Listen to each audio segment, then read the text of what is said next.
James Harden here, demanding the attention over to Kevin Durant, who also demands attention, and sometimes you just can't give everybody your undivided attention. Still in the first, Harden double team, swing the ball to Irving. Joe Harris benefits from those big three guys because he gets wide open jump shots. Irving, Durant, where's Joe? There's Joe, unchecked in the corner. He is just playing horse, and he is putting letters on the board on the other team. Irving whips it over there, quick release. Harris, so good. Nets are up 9. We got a loose ball. Saved. Harris, Blake Griffin. Yeah, you take it. Harris had 16 points in the first quarter. That led all scores. In the second quarter, they're up by 21. Brooklyn got to go. Hey, look, more Harris. Still in the second. Harris, dribble handle, I'll take that. 22 points in the first half, 25 in the game. He was 7 of 10 from 3, 70%. So he had 22 points. That's what the non-starters, the bench, had in the entire game one, 22 points. So he was a one-man wrecking crew. Jason Tatum posting up, showing no good. Tatum, Durant battling. Tatum shaking up. We look at this again. He was just 3 of 12 and 9 points. KD done poked him in the eye right there.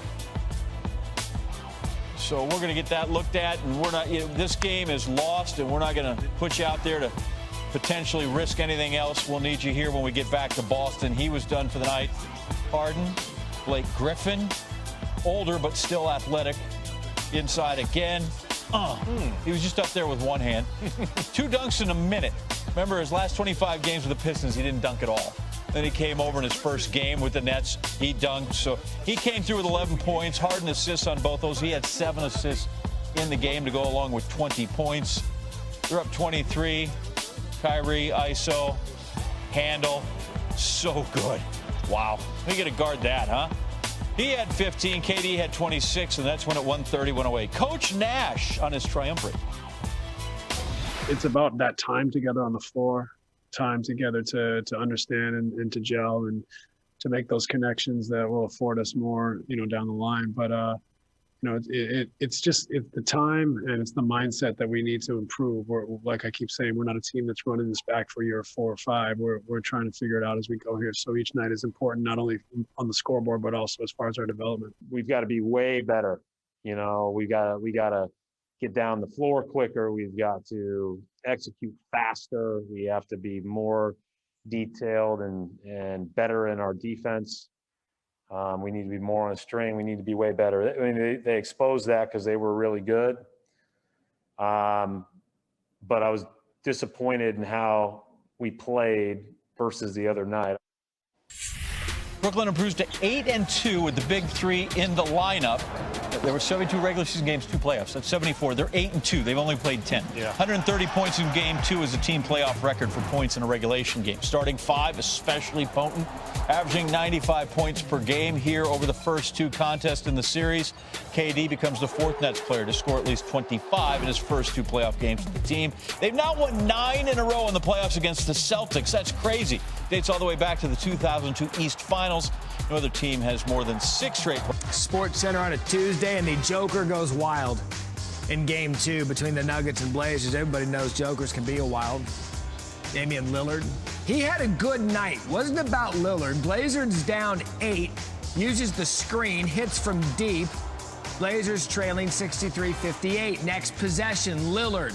The attention of 2 defenders, but you know what? He's like, whatever, fine. Lillard hit 8 3-pointers in the first half, tied for the most in a half in NBA playoff history. Vince Carter, the other. Ensuing Nuggets possession. What about Jokic? Man, it was just fundamentally sound for Jokic last night. Time winding down, Nuggets up 8. Jokic, he does that as well. What a half for the superstars. Jokic, 25 points, 10 of 12 shooting. Lillard, 32 points, 9 of 15 shooting. Nuggets take a 12-point lead at the half. 4th quarter. Nuggets up. Michael Porter Jr., he's going to miss the 3-pointer, but it's Jokic right there. Give me this, it's mine. How about this for a stat line? 38 points, 8 rebounds, 5 assists, and his shoes barely leave the floor on his jumper. Nuggets win 128-109. This series even at 1 apiece. So Jokic has done some things in his 3 postseason with the Nuggets. The big man has gone for 30 points in 10 of his 35 career playoff games. Only Hall of Famer Alex English and future Hall of Famer Carmelo Anthony have more such games in Nuggets playoff history. All right, Eastern Conference. Last night was game 2 between the defending Eastern Conference champs, the Miami Heat, trying to avoid an 0-2 hole to those Milwaukee Bucks. Giannis and company. Let's go to Milwaukee. Giannis, well, you leave him wide open. He's going to knock that stuff down. His only 3 of the game. Drew Holiday finds a wide open Bryn Forbes in transition for 3. 26-10, Milwaukee's up early. Their next possession, Forbes left open for another 3. You know, Pat Riley and Eric Spoelstra making him crazy here because the Bucks are pouring it on. They hit 22 threes, by the way, a franchise playoff record for Milwaukee. Holiday, the 10th of the quarter. 46-20 after 1. Are you kidding me? Tied for the largest lead after the first quarter in playoff history. Third quarter we go. Bucks are still up a lot. Giannis contests the Ariza 3, straight down the floor. You see that through contact and 1. And how about that? 132-98, the final scores. The Bucks blow out Miami. Take a commanding 2. Got an idea in the first quarter what kind of night it would be for the Bucks in game 2 of their series. 46 in the first quarter, and it was all handled from there. Giannis had a night, 31 points, 13 rebounds, 6 assists. Milwaukee now holds a commanding 2-0 series lead against the Heat. So as I mentioned, the Bucks set the tone early in this one. Milwaukee dropped 46 points in that first quarter. That's the second most in the first quarter of a playoff game in NBA history.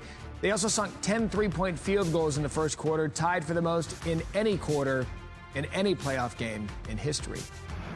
In the Western Conference, the Nuggets, they've evened up their series against the Trailblazers thanks in huge part to Nikola Jokic. He scored 38 points, 8 boards, 5 assists to lead the way and help Denver overcome a 3-point shooting clinic put on by Damian Lillard. Dame had 42 points, 32 in the first half, thanks to 8 threes in the first half as well. But again, 128-109 was the final. Denver evening things up. Let's go back to Jokic, though, because that 38-point performance, the 10th of his career with 30 or more in the playoffs. And with that, he becomes the first player in Nuggets playoff history with at least 35 points on 75% shooting. Keep in mind, he's having to do much more without the services of all-star guard Jamal Murray, who tore his ACL on April 12th. Since then, Denver is 14-7, averaging 115 points per game.